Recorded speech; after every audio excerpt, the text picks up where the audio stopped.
Good morning. This is Father Stephen Kelly from St. John's Church in Detroit. And we're continuing our series of daily morning meditations where we generally look at one or another of the lessons that are assigned for morning or evening prayer, what is known as the daily office lectionary. Today, let's take a look at the lessons assigned for evening prayer, the second lesson from St. Paul's letter to the Galatians. Now, we've done the last 2 days chapter 1, and those chapters as an introduction of who Paul is and his conversion story, right? And how he had received the gospel as a revelation directly from Jesus Christ after his, of course, experience of him on the road to Damascus. And he talked about going to Jerusalem, meeting with Peter, giving the hand of fellowship with him. Now he fast forwards to the next time that he goes to Jerusalem after a time of preaching mission. So we're at Galatians chapter 2, beginning at verse number 1. Then 14 years after I went up again to Jerusalem with Barnabas, and took Titus with me also.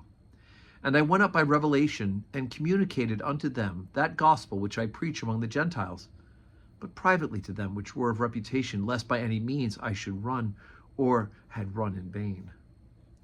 But neither Titus, who was with me, being a Greek, was compelled to be circumcised.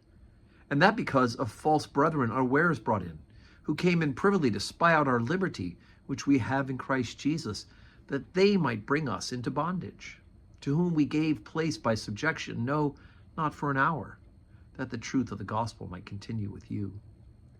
But of these who seemed to be somewhat, whatsoever they were, it maketh no matter to me, God accepteth no man's person. For they who seemed to be somewhat in conference added nothing to me.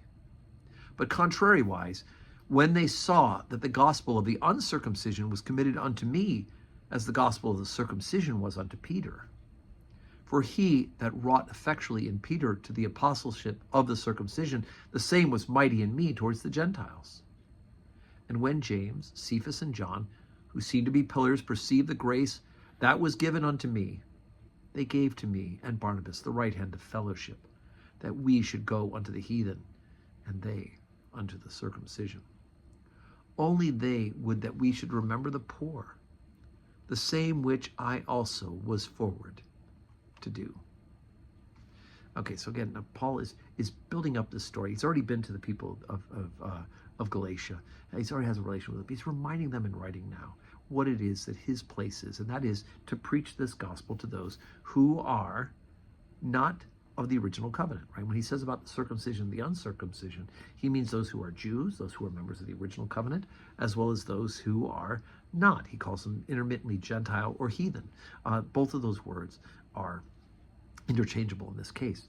But Paul points out that, in fact, God has committed the gospel to him to preach to the Gentiles. Not that he's not also preaching to the Jews, and he's not also bringing Jews to come and know Jesus Christ. That is certainly happening.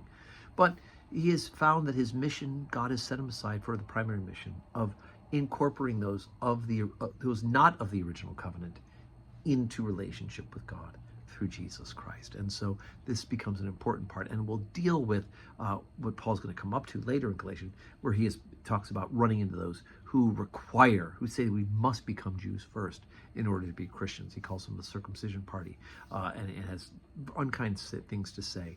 And he even says that here, that there's some brethren unawares brought in who came to privily spy out our liberty. That liberty being that we are free in Christ and we are not to bondage of the rules, including that of circumcision, right? The commandments are still true. Our relationship with God is still true.